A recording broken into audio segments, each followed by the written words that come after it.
Hello and welcome back to the channel, and welcome to the first video in a new series for us. It is the year of book to movie adaptations on this channel, and we are here with, I believe, our third one for the year that you will have been introduced to at this point. I'm not going to make any promises because they're going to keep popping up. That's true. Currently on our plan, this is the third one.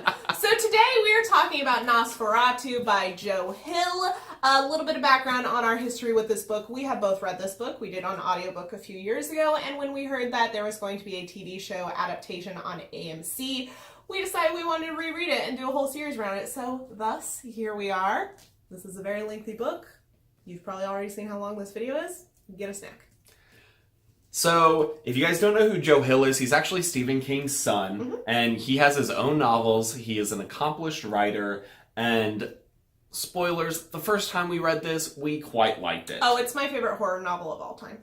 It's really good. We really had a lot of fun. We listened to the entire book on a road trip, and we binged all 22 hours of it. Oh god, what is her name? Kate Mulgrew, is that her name? Yeah. Narrates it, which is Captain, oh gosh, why is my brain blanking? One of the captains from Star Trek. But before we jump into the actual book, we're going to do check-ins. If you haven't been here for a reading vlog, what we're going to do is as we read this book, we're going to check in each week with our thoughts about that specific section. So you kind of get to go on a journey with us as you read. So it's kind of fun. If you want to read this book before watching this, you can kind of experience this along with us. Or you can, read a little bit and stop before we go to the next check-in and then read the next section. I don't know, you can do whatever you want. But we're going to be talking about a lot of spoilers for this. So if you don't want to get spoiled in this book, and I highly recommend you do not, This is worth your time. We'll say that right at the beginning of this video. Go read it. Don't get spoiled on it. But if you have read it, or you don't care and you want to get spoiled, we're here for it, and we're going to jump right in. So, brief overview of what this book is about. This is about a girl named Vic, and she discovers at a young age that she has the ability to kind of slip through time. Space. Slips through space with a bike and a bridge. And there is a villain involved, and he takes children to Christmas Land, and it's dramatic and good. I believe all of that's in the synopsis. Before we jump into the actual reading vlog, we did want to mention that we are doing a giveaway, and so as we go through this series, we'll have a giveaway up, and at the... It'll be this copy. It'll be this copy where we'll give away a hardcover version of NOS4A2. It's, in pretty good condition. There's some disclaimer, we did have to buy this as used book. Both of these were used books. I don't know what's happening with these. I don't know if they're getting a reprint or whatnot, because I did see an alternate cover for these, but these are impossible to find right now. I don't know if that'll still be the case when this video goes up, but at the beginning of 2019, these were impossible to find. So we had to buy them used, but they're both in very good condition. This one's in very good condition. It's what you guys will be getting if you enter and win the giveaway. But... very good book, so if you just want to sign up for that giveaway, you can hope that you win. We'll choose one and announce it, I think, in our final Details video will be down series. in the description on how to enter and how long the giveaway is open for.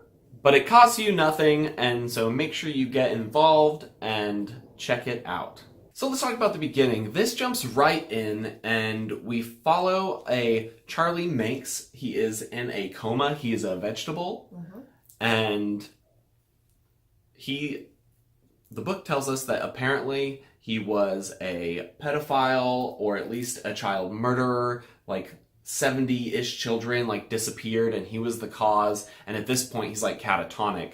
And the book begins with him waking up just for a second and saying something to the nurse. After we get briefly introduced to Charlie Manx, we get introduced to Vic. She's 10 at the beginning, I think, 10, 11, around that age.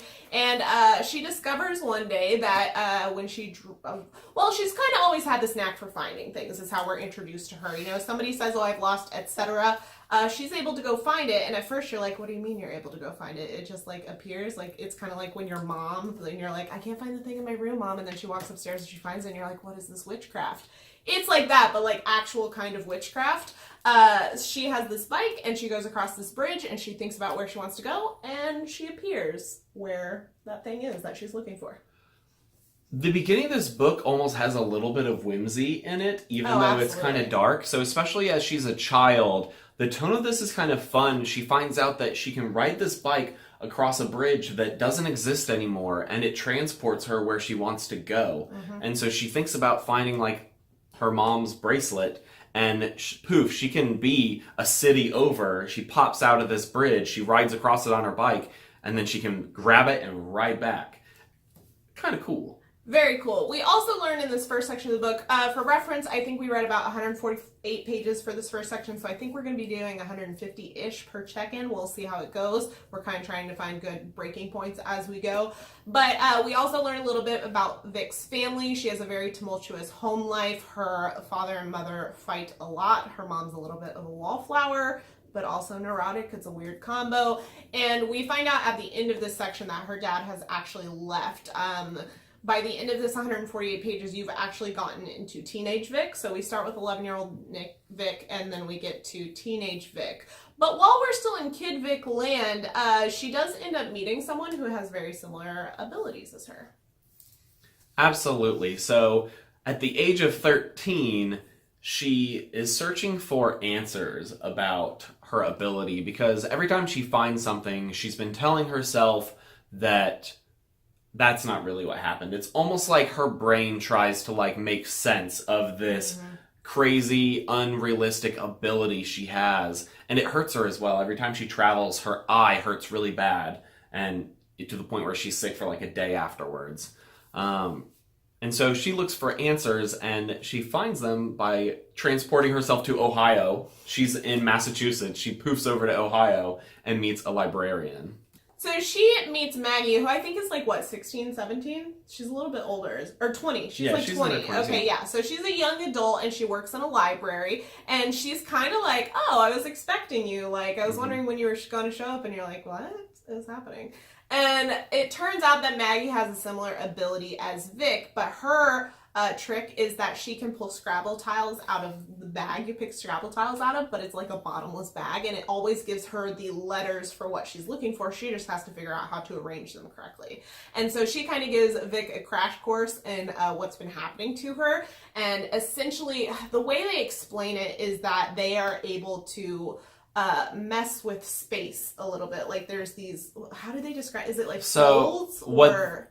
They can alter reality. That's what she says is they are strong creatives. This is like the coolest Yes. superhero universe so cool. I've ever... So they are strong creatives. So essentially they're so creative, they can take things from their imagination and essentially bring them out into being. And oftentimes they need some sort of tool.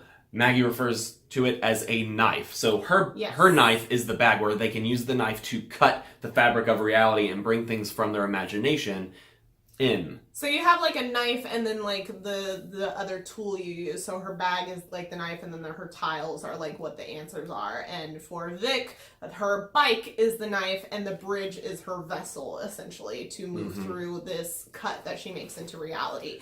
And it's fascinating. I actually really enjoy Maggie as a character. I think she's super interesting. She's very self-assured, but also like you get the sense that she doesn't have the best life, but she like is so self-assured in what her abilities are and what she's able to do. And this is when we actually get first really introduced to the villain of the story. You do actually find out that these powers always have a downside. It seems there is a cost to altering reality. You find out that Maggie, while she can pull out the tiles, she now has a stammer. And the more she uses her powers, the worse her stammer gets, because she didn't have one when she first got her powers. We also learned that she actually met a girl who could basically sit in a wheelchair and roll it backwards, and she could pull herself out of reality and become essentially invisible and see everything that's going on. But as that girl used her power more often, she eventually she wasn't paralyzed just sitting in her grandma's wheelchair, and she slowly actually became paralyzed. So we also have Vic's eye, that continues to hurt every time she uses her power. Her eye hurts even more, and at the end of this journey, it actually is bleeding. Yes. Because it was a very much longer trip that she was on. She was there for a longer period of time. So it seems like the more they exist in this space that they travel to, it definitely impacts them more. So it's a frequency, and it's also a duration factor. But every good story needs a good villain, and this book has an excellent villain. So let's talk about Charlie Manx. So we were introduced to him in the very beginning of the book, but you don't really understand his role quite yet. And Maggie is really the first one to kind of start explaining it to Vic. And so Maggie, the reason she knows that Vic is coming to her is she pulled out with her tiles something about a wraith. And what other details? I think it was just the wraith that she really got. And there's been rumors going around. I guess Maggie kind of has a little bit of, she's talked to other people before, or her tiles have told her different things throughout. And so you learn that Charlie Manx has a wraith, which is a Rolls Royce model from like what, the 20s, 30s, something like that, yeah. Old. And so it's a very like significant car. I'm very excited to see how they do this in the TV show. But the cool part about this exposition from Maggie is you learn that these powers they have, it's clear that Manx is also what they call a strong creative. The Wraith is his knife. Correct. And what he does is he actually takes children to Christmas Land. It's this alternate reality, like pocket universe type situation that he is able to enter, and he's able to bring people with him through his car. So essentially how Maggie explains it is just like her bag is her like little pocket dimension, and the bridge is Vic's dimension. Christmas Land, this huge Christmas Land place, is Manx's. And it's pretty spooky because in the process he uses these kids up, he takes something from them, they end up not the same. And that's gonna be a spoiler, so a big plot point later. What we do know is that Manx takes a kid once per year, and with the introduction of Charlie Manx, after Vic has done this experience with Maggie and whatnot, we get to switch to Charlie Manx's perspective, and we also get introduced to a henchman of his that he recruits. So we are introduced to Bing, who is kind of a child himself, but in an adult body. He was injured as a kid and is developmentally disabled, however, still very much adult. And also already quite twisted. Yes, his chapters are quite vulgar and crude. I actually find him a lot creepier than Manx at this point in our story. Manx gets creepier as we go. We'll address that in future check-ins. But Bing, we learned that he actually killed his abusive father, and he like pretty much disassociated from it when he did it. Like he just doesn't even like connect to it emotionally, even as he's repeating the story to Manx later, or just to like us narrating, he just has no emotional connection to it. He's just like, oh, he refers to it as like the day the gun went off, he killed him with a nail gun, and he just refers to it as the day the gun went off, not the day I killed my dad. So he has this weird disassociation thing, and so Manx recruits him as the person to help him get the kids and get closer to them and kind of facilitate some things, because Manx can only do so much. And Manx, he spins it very interestingly. Yeah, he actually takes Bing into his inscape, as what the book calls it, to Christmas Land. And he takes them to this graveyard of what will be. And this is how Manx chooses his children. Apparently, they're in his mind, there's this frozen lake. This all sounds wild, like saying it out loud. So crazy. And frozen underneath the lake are all these children with a poem about how they died, whether they were killed by abusive parents or neglect or something like that. He sees their kids and their names, and that's how he chooses his targets on who to steal. But the twist is they're not dead yet. This is it, because it's the what will be. It's this. Oh, it's worded as if it already happened, but it actually hasn't happened yet. So Manx makes it clear that he believes he's doing the right thing. He's saving children by bringing them to Christmas Land. We don't know what happens to them at once he brings them to Christmas Land, but we know that he kind of views himself as a savior. Just that they will be happy there and safe from their terrible parents. And that is his mission, is he saves one kid a year, and he says he wants to save 100 more before he dies. So as we go through Vic growing up a little bit, we have this little couple chapters where they explain about these child disappearances that happen about over a 5-year period, and I think it's 91 to 96, or 92 to 96, something like that. And so it explains these disappearances every year. And a key factor in the disappearances is that they use this specific gas. I forget. Gingerbread gas. Yeah. Sevoflurane. Is that what it is? Yep. It's something that dentists use to help you when you're needing to, be knocked out a little bit for a dental procedure. And it smells like gingerbread cookies, so it really fits into this Christmas Land theme. It's great. It makes you highly suggestible and out of it. Yeah. So they use that to manipulate people. It has been a factor. But the key thing in these 5 or 6 disappearances that we get in on is that none of them get connected. There's pieces of it, but they're all over the country. They're different types of families. They're different circumstances. The only same thing that happens every time is that they're getting picked up in a car for something, but it ends up being the Wraith, not the car that's supposed to pick them up. So we kind of get this insight in Manx taking them every year. And then we switch to Teenage Vic. Yeah, so we jump ahead from 13. Now she's in her senior year of high school. Her dad has moved out, is living with another person. She lives with her mom. She does not give a fuck. And her mom's terrible to her, and she's terrible to her mom. This is a hard part of the book to read because they're both just so nasty to each other. But I definitely feel like this introduces Vic as a protagonist who is like cool and you want to root for her, but she's also not a good person. No, she's not. And we learn as we moved through this like late kid years to early teenage years of Vic's that her parents took her bike away at one point when she came back from seeing Maggie? Yeah.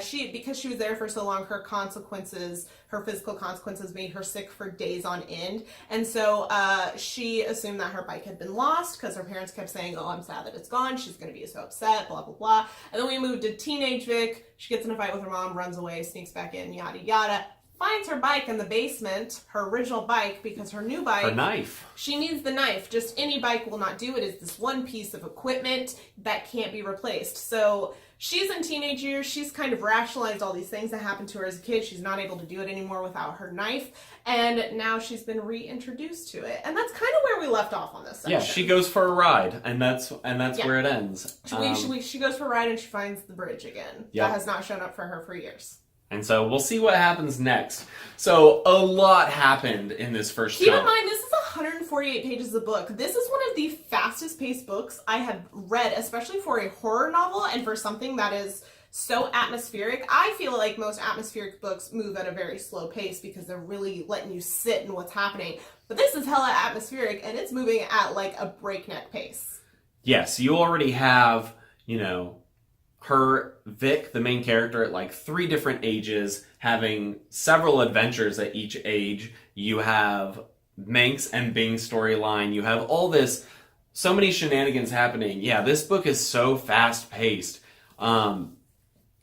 Since we listened to the first time on audiobook, I actually felt like it was like a little too fast-paced for me. Well, the audiobook's like 36 hours long, 32 hours long, something like that. It's a long audiobook. And I feel like it's drawn out too, because like then when dialogue happens, instead of like reading it very quickly, the dialogue goes back and forth and the narrator reads it out and it takes time. Whereas you can get through this really quick, but at the same time, it's very engrossing. It's very well written. I think if you enjoy this type of book, I'm very excited to continue reading it because I'm back in. Agreed. So it's hard to talk about this without getting too far ahead of ourselves because we've already read this book before. But I agree, this is just as good as I remember it being from a few years ago when we read it. I was interested to see how going from audio to physical format would go. So far, I'm really enjoying it. There's actually some illustrations in this book. So the illustrations in this book I really like because we didn't have a physical copy. We didn't know about these the first time, but you've got the bridge in the inside front cover, and then the inside back cover is the bridge at night, which is really cool. It's a very cool visual. It looks exactly how they've done it on the show so far. I'm so excited. And then you've also just got some little references to things that are talked about within the book. There's like a flyer. That's how Bing gets in contact with Manx. And so there's like a copy of that, which my I don't think you'll flip find to. it. No. You just had it up when you flipped, so I thought I'd be able to flip to it quickly. But yeah, so it's got some fun little visuals along the way, which I really like. And there's also visuals like at the beginning of each chapter. I really like how this hardcover book is formatted. I'm sure the paperback also has these illustrations, but it's a beautiful hardcover. Do enjoy. I definitely feel like it does the interesting thing where sometimes it'll say, oh, Vic went, at the end of a chapter will be, Vic went through the bridge and ended up in, and then you flip the page and the chapter title is the next blah, blah, word. Blah, yeah, here, Ohio, or something like that. That threw me off so much when we first started reading, because in audiobook form, you don't get that page break. You don't get that chapter break. You just get it to flow. I think there might have been a pause in the audiobook, but not something you would pick up on being like, oh, this is a whole new chapter. It's just like...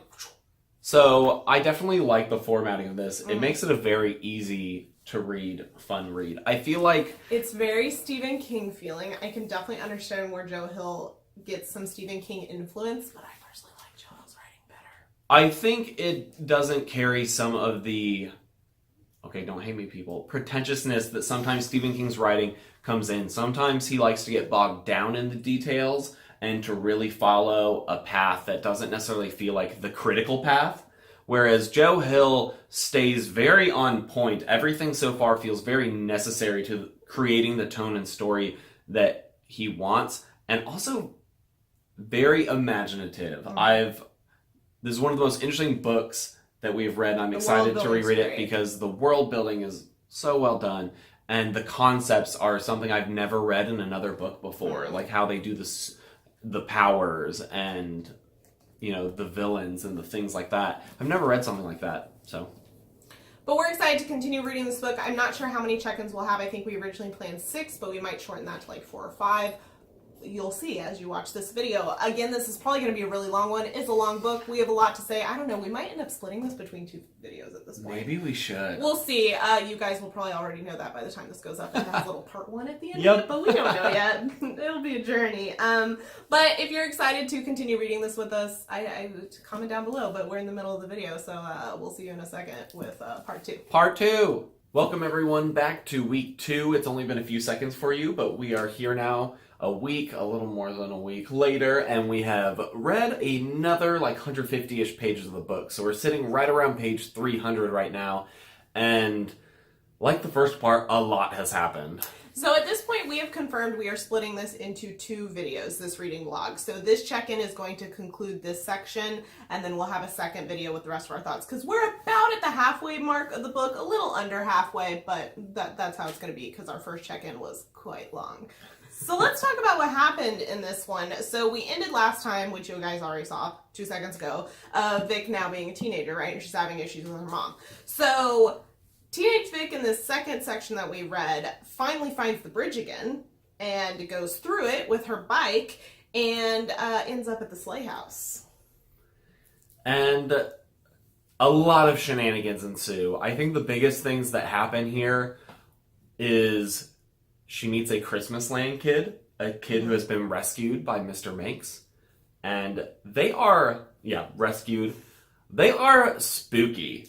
Yeah, so they're pretty much like Stockholm brainwashed at this point. Like, they are full on Manx's team, which you don't know that at first, but as Vic tries to rescue this kid, he's like tattling on her, and he's very creepy.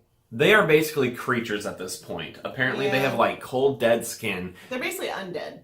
When they open their mouth, they have rows and rows like a shark of like fish hook teeth and like long, creepy tongues. And this kid is creepy, and they're like, la la la la la, as they like try to eat you. It's very on board with the NOS4A2 themes of the vampirism. They kind of turn into a version of vampires, even though that's not technically what they are, which is interesting.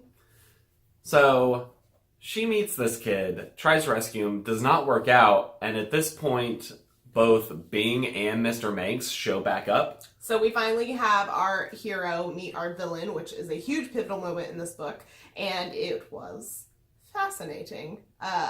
She definitely, I don't think, knew what she was getting into, and was very blown away by it. Yeah, this is such an intense section of the book.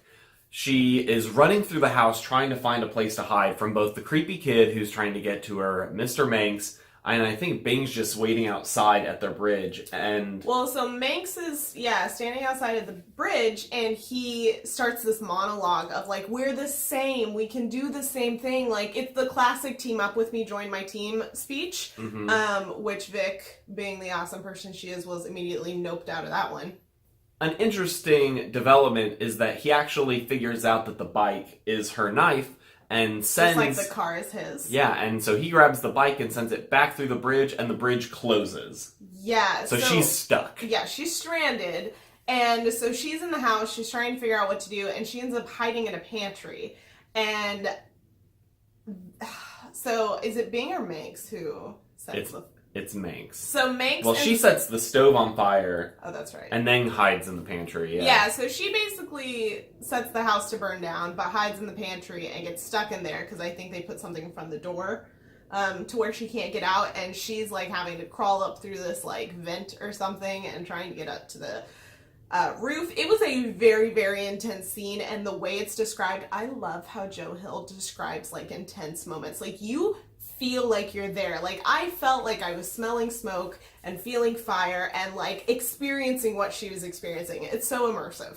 Everyone's always, like, everyone as a kid has had that moment when you're, like, playing or something and someone's trying to get in a room and you're trying to hold the door shut and they're yanking it. And, like, the way he writes this, it's so creepy. And I was, at this point in the book, especially the first time we read through it, I was like, she dead. Uh-huh. How are you going to escape? She's stuck in a pantry in a burning down house with the evil people right outside the door. There's nowhere for her to go. She dead.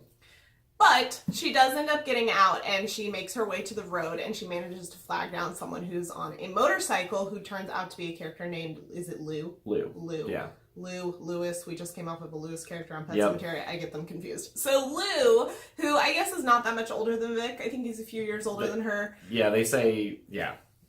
It's a bit of an age gap. So she flags him down and hops on his motorcycle, and they end up at a gas station. And at this gas station, she's, like, trying to explain what's going on, and everybody thinks that she was, like, kidnapped, which works, but that's not what happened. She, like, you know, portaled there or whatever, but that's really the only story that can work for her. They are in Colorado at this point, so Yes. over the course of, like, a minute, like, she was in 1 minute all the way in wherever the heck this started. I don't remember. I forget, yeah, and now she's all the way across the country in Colorado. Right, so that's really the only way she can explain how she ended up across the country, and lo and behold, as she's explaining this to the people at the gas station, Manx pulls up to get gas, which is, I find hilarious. Yeah, and so, of course, everyone there underestimates what's going on. The guys go out to confront him, and this is a moment where you really see the connection between the Rolls Royce, the Wraith, and him. How, like, the car door, one of the guys walks up, the car door, like, slams open and knocks the guy off balance, and then, like, jerks forward and really, like, helps him take down this guy who he ends up pouring gasoline all over and lighting on fire. It got pretty dark. So at this point, we know that Manx is an evil character. We know that what he's been doing to kids and all that. But this, like, took it to another level. It took him outside of his victim wheelhouse to, I'm going to protect whoever gets in my way, which I think is a defining moment for him as a villain. So after Manx burns that guy alive, then another person ends up hitting him in the face with a fire extinguisher. And so he does actually get caught here. And we immediately then jump forward in time by several years, many years, and we find that she is now with Lou. I don't think they're married. Are they married? No, I think together. they're just together, and they end up having a kid together as well. So massive time jump, massive life change, and at this point she's pretty much moved past her childhood, and she has rationalized it, just like she knew she would with the bridge. When she got older, she said, oh, I'm gonna, you know, just remember this as things I made up or whatever, which is kind of what she's done with the Charlie Manx thing. She's, like, bought into the, yes, I was kidnapped, all this kind of jazz. Yeah. For the most part, it's still there under the surface, but she's tucked it away. And so we're learning about her and her life with her family. So she's happy-ish. Ever since all this stuff has happened, she has always had this air of, like, she's dealing with it, is, like, I feel like her approach. Like, even if it's a good thing, she's like, I'm dealing with it. Like, it's fine. I don't deserve it. But for what she can do, she is happy with Lou. They have a baby, you know. I think he's a toddler at this point. I think he's, like, 3. Yeah. And, you know, he works on bikes, and she finds out that she's pretty good at painting them. But on the flip side, she starts getting these mysterious phone calls that the phone only rings for her. Other people can't hear it. And on the other side is always one of the missing kids who is currently in Christmas land. Because they're missing Manx. Manx hasn't been around for, I don't remember how long it is at this point, but many, many years. And they're, like, talking about how, like, they're starving and they miss him and things like that. And basically berating her for taking him away from them. And she kind of slowly starts to go a little cuckoo because of it. Yeah, and so she finds out that she can, like, stop the phone calls when she's, like, really interested in her work. But once the painting motorcycles, it, like, stops working as well, and then she Yeah. moves on to something new, and it stops working as well, and so she slowly goes crazy. And we also find out at this point that one thing that does work is booze. Yeah, so she kind of gets into an addiction realm. She still has a kid. She still has a significant other in Lou, and that family dynamic really starts to unravel. And eventually, Lou ends up leaving and taking the kid with him, and she ends up being put in a psychiatric hospital a couple different times. So we have a lot of time jumps going on in this section where you're kind of on that fast forward, kind of like you do in movies and things like that, of fast forward a little bit, oh, here's something that happened. Fast forward a little bit, oh, here's something that happened, which I think moves the story along very quickly, and you still get the important pieces of it.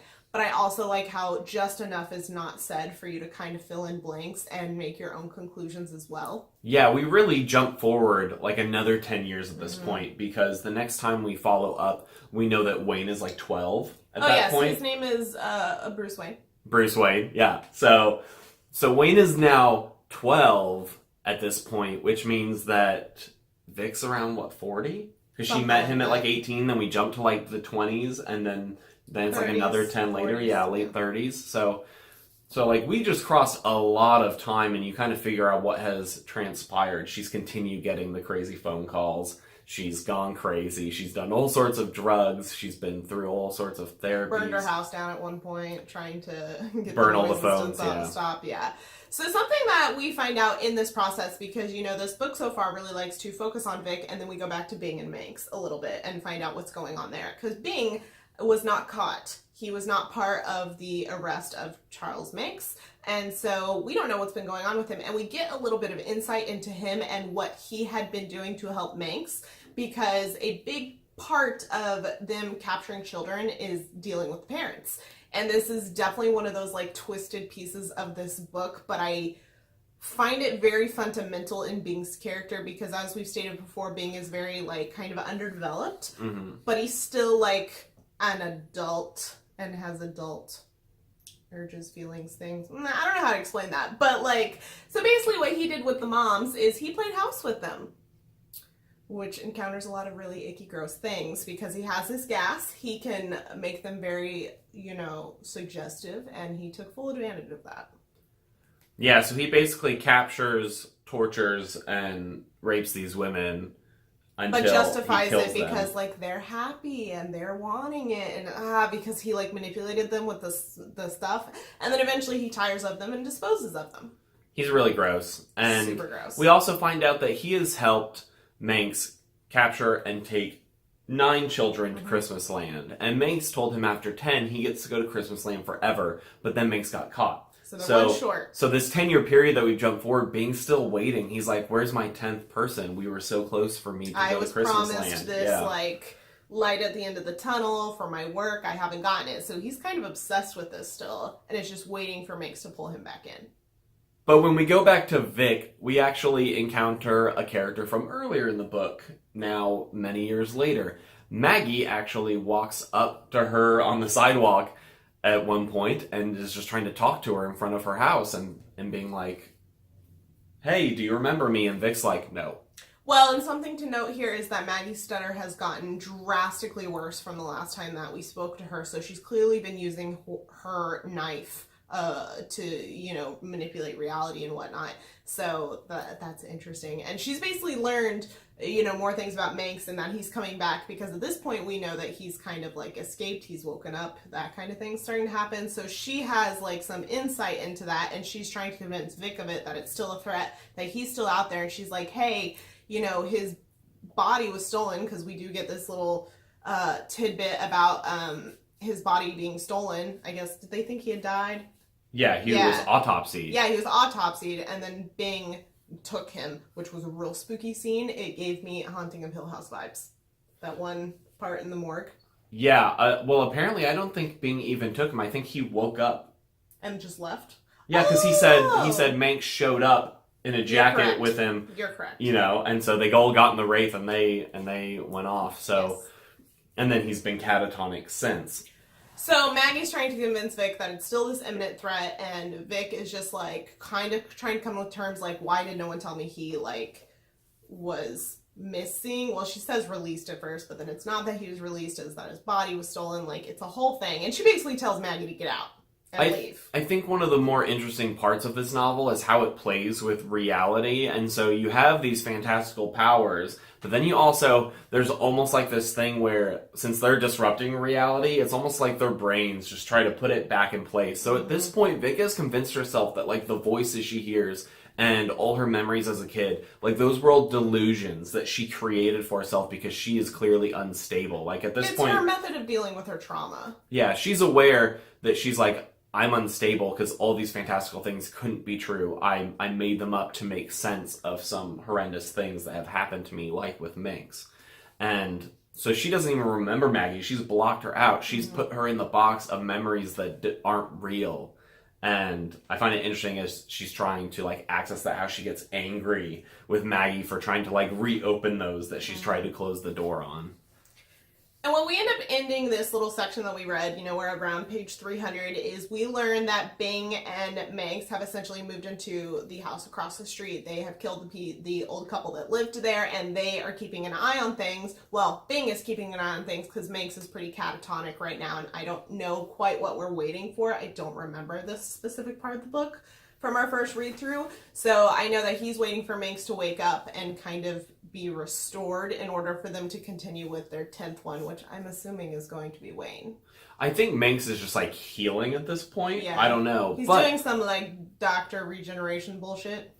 Yeah, and so, I mean, this section ends with Manx waking up and coming up behind Bing and being like, why are the dead bodies still in the living room, you know? Yeah, because Bing's just been hanging out with them watching TV. Yeah, so I do think there's a really creepy scene that will be great on TV if they reproduce it for the show, where, like, he said he put Manx's, like, catatonic body on the bed, who's clearly dead, and he was kind of like, he's dead, what do I do? And then Manx, like, turned his eyes towards him, like, his dead body, his eyes just turned, and then he was like, okay. Like, I let you relax. Yep. So that's pretty much where we end this section. We've definitely learned a bit more about our villain. We have time jumped massively, like we've already discussed. But I think it's a really well done time jump. I think time jumps can sometimes come across as lazy in novels, especially big novels, when they're trying to cover a lot of things without it drawing out into a series, because this is a standalone novel. So I personally think it's really well done. I think that it's cohesive and moves the story along at a very good pace. That's probably one of my biggest highlights of this book so far, is the well-paced storyline. Yeah, I think that for a story that moves at such a breakneck speed, I think it's just a really interesting, like, character profile of Vic.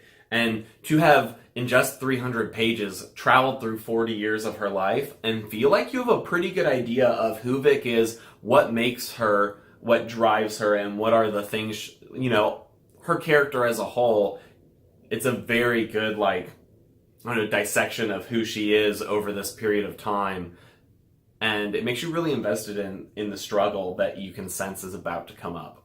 I think the balance in this book of the character-driven plot and also having these fantastical elements that are very crucial and very, you know, well done with the world building, I think that you often have, like, crazy plot things that are happening, or you have characters driving the plot, and they often don't mix as evenly as this book does, I feel.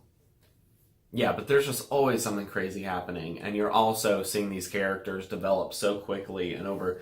But because the book tells you it's a period of time, it really feels like such a journey over just 300 pages, which it just travels a lot more ground than I feel like a lot of books try to do, but can't quite make you feel or understand that same level of growth over that period of time. It's one of those things where you look at a big book like this and you're like, does it need to be that long? Yes it does, which I enjoy. I think that is a smart choice from the author's side of things. So like I said earlier, we are going to wrap up this video here. This is going to be part 1 of our reading vlog. We are going to have a part 2. We just kind of want to put out a video that's not an hour long for you guys, like we've done in the past. We're trying to get a little bit better about our pacing as well. So we're going to end this one here. Please don't forget to join the giveaway down below. Enter for one of our lovely books. This is the naked version you saw earlier in the video, the nice covers that we have. But go enter. It's US only. I apologize for that. Shipping internationally is the whole price of the book, so it doesn't really make much sense. But hope you enjoyed this video. Give it a like, subscribe, especially if you're excited for part 2, which should be coming in just a few days.